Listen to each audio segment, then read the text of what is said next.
तो दोस्तों कैसे हैं आप सभी लोग। एपिसोड नंबर 9 के साथ आप सभी का स्वागत करता हूं। आइए हमारी वीडियोस आपको पसंद आ रही होंगी। अगर पसंद आ रही है तो लाइक एंड सब्सक्राइब करना मत भूलिएगा। तो चलिए शुरू करते हैं आज के एपिसोड को। लास्ट एपिसोड में आप सभी लोगों ने दिखाई था किस तरीके से जिया और एलेग्रा वहां से उन वेयरवुल्व्स के बीच में से निकल जाते हैं। और लास्ट सीन में देखा था कि किस तरीके से कोई मदद की पुकार लगाने में लगा हुआ होता है और खून ही खून दिखाया जाता है। कहानी आती है प्रेजेंट में कि एक पेड़ के पास काफी ज्यादा खून टपकता हुआ दिखाया जाता है और किसी के हाथों से खून टपकने में लगा हुआ है। तभी नेक्स्ट सीन में हमें काइजर को दिखाया जाता है जिसके हाथों में चोट लग चुकी है और वह खून किसी और का नहीं बल्कि में हमारे प्रिंस काइजर का है। तभी दूसरी तरफ हम लियो जी को दिखाया जाता है जो कि काफी देर रो रही होती है और कांप रही होती है और कहने में लगी हुई होती है अब हमें क्या करना चाहिए, क्या हम यहाँ पर मरने वाले हैं, अब हम कैसे जिंदा रहेंगे, हम किस तरीके से वापस जाएं। दूसरी तरफ वे चुप कर बैठे हुए होते हैं एक छोटी सी जगह पर पेड़ के अंदर। तभी जो बेयरफुल होते हैं वो उनकी स्मेल वाली पावर के कारण उन्हें ढूंढने में ज्यादा परेशानी तो नहीं होती है और हर तरफ ढूंढने में लगे होते हैं बेयरवुल्व्स। लेकिन जो काजर होता है उसके हाथों में काफी ज्यादा चोट लगे होने के बावजूद भी वो लुओ जी के मुंह को बंद कराता है और उससे कहता है तुम यहाँ पर शांति से बैठे रहो, तुम बिल्कुल भी आवाज मत निकालना, नहीं तो जो वेयरवुल्व्स हैं वो हमें ढूंढ लेंगे। और तभी जो लुओ जी है वो उस समय के बारे में याद करने लगती है कि जब एक बेयरवुल्फ ने लुओ जी पर अटैक कर दिया था तब काइजर उसके बीच में आ गया था मुझे बचाते हुए, उसके हाथों में भी काफी ज्यादा चोट लग चुकी थी और कह लगती है मेरे कारण ही काइजर को इस तरीके से चोट लगी है। और वहां पर और ज्यादा फूट फूट कर रोना चालू कर देती है और काइजर से भीख मांगती है और सॉरी माफी मांगती है और कह लगती है मुझे माफ कर देना, ये मेरी गलती थी, मुझे माफ कर देना। तभी जो काइजर होता है वो लुओ जी से कहने लगता है बहुत हुआ तुम्हारा, क्या तुम्हें बस यही पता है कि माफी किस तरीके से मांगी जाती है। तभी जो जियो होती है वो सिर्फ देखती है, काफी ज्यादा रो रही होती है। भाई आंसू तो निकल रहे हैं, अब असली रो रही है नकली पता नहीं।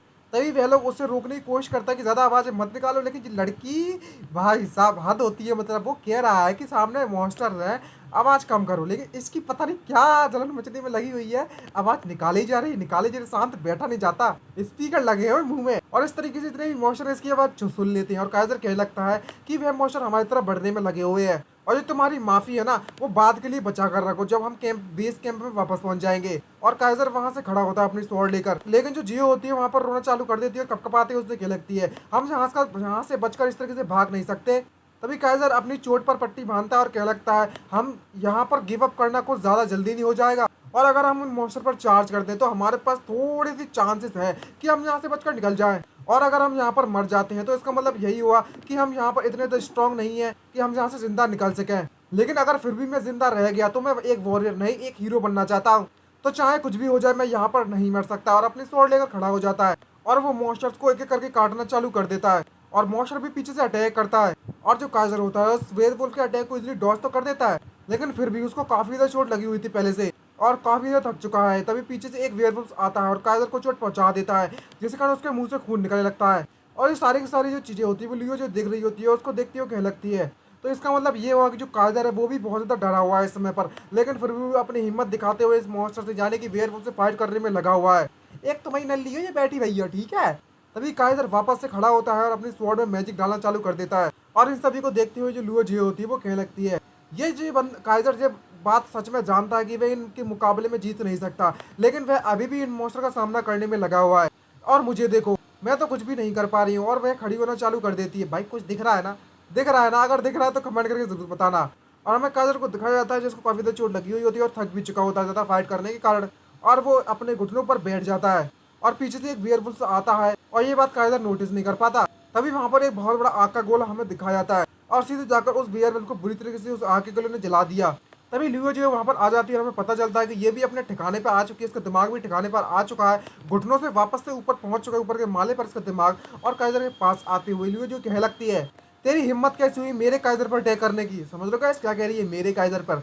और वो यहाँ पर वो वाला सीन क्रिएट करने में लगी है, यहाँ पर जो हीरो है वो ब्यूटी को बचा लेता है, समझ गए गाइस, समझ गए ना। और वो अगर काइजर से माफी मांगती है और उससे कहती है मैं तुम्हें यहाँ पर और ज्यादा होल्ड करके नहीं रखूंगी, अगर हम यहाँ पर एक साथ मरने के लिए जा रहे हैं तो हम एक साथ ही मरेंगे। ये बात सुनने के बाद काइजर एकदम लट्टू हो जाता है और लाल पड़ जाता है टमाटर की तरह और उससे कहने लगता है आखिरकार तुम यहाँ पर क्या बकवास किए जा रही हो, मैं तुम्हारे साथ यहाँ पर मरने के लिए नहीं आया हूँ, मैं यहाँ पर और भी जिंदा रहना चाहता हूँ।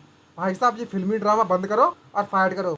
तभी लियो जो होती है उससे कहने लगती है काइजर तुम एक नंबर के इडियट हो, तुम गर्ल्स का जो दिल है, लड़कियों का जो दिल है वो समझ ही नहीं पाते हो, समझ रहे हो guys? समझ रहे हो भाई साहब, हमें पता है स्टार्टिंग से कि ये जो लियो है वो ऑलरेडी काइजर पे लट्टू हो रखी है।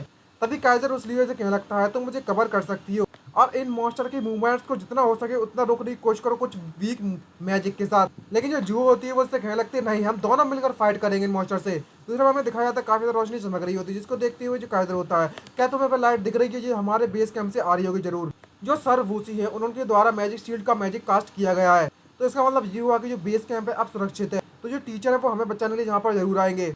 और तभी क्या लगता है, तुम बिल्कुल सही हो, हम यहाँ पर जितना बब्बर मचाएंगे उतना ही ज्यादा इजी होगा हमारे टीचर्स के लिए हमें ढूंढना। और तभी वह भी मैजिक कास्ट करना चालू कर देता है। और जो भी कहने लगती है हमें यहाँ पर तब तक टिके रहना होगा जब तक हमें बचाने के लिए वहाँ पर हमारे टीचर नहीं आ जाते हैं। और दोनों के दोनों अपना मैजिक स्पेल कास्ट कर देते हैं। और दूसरी तरफ हमें एलेग्रा और जिया को दिखाया जाता है जो कि जंगल में ऐसे घूम रहे हैं जैसे कि डेट पर आए हो पार्क में।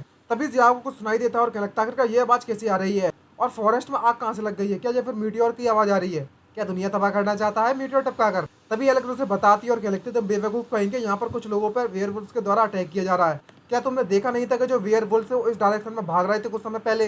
तभी जिया मन में मतलब उससे कहने लगता है क्या जो जिन लोगों का वेयरवुल्फ पूजा कर रहे हैं क्या वे लुवलन अकेडमी से है?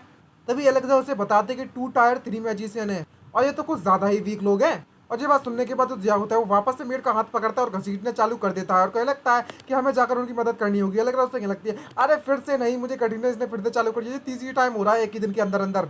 भाई साहब इसको तो कहीं मतलब क्या ही बनाओ, जिया कहीं बैल बन गया बैल, समझ रहे गाइस। और तभी जिया सामने से एकदम से रुक जाता है जिसके कारण जो एलेग्रा उसे ठुकर जाती है। और यहाँ पर जो जिया होता है वो एलेग्रा से कहने लगता है मुझे माफ कर देना, लेकिन मुझे एक बात याद आई है कि मैं जो डायरेक्शन में हूँ बहुत ज्यादा बुरा बुरा हूँ, मैं डायरेक्शन का पता नहीं लगा सकता। ये बात सुनने के बाद एलेग्रा को टोटल कंफ्यूज होती है और वो एलेग्रा से भीख मांगते हुए कहने लगता है डीमन लॉर्ड क्या तुम अपनी डायरेक्शन मैजिक का इस्तेमाल कर सकती हो प्लीज प्लीज प्लीज। तभी एलेग्रा एकदम शर्माने लगती है, लट्टू हो जाती है और उससे कहने लगती है 600 मीटर ईस्ट में। और जिया वहां से भागना चालू कर देता है और कहने लगता है तो हमें जल्दी जाकर उसे बचाना होगा, डीमन लॉर्ड चलो फास्ट दौड़ो थोड़ा। तभी एलेग्रा उससे कहने लगती है तो बेवकूफ वहीं के।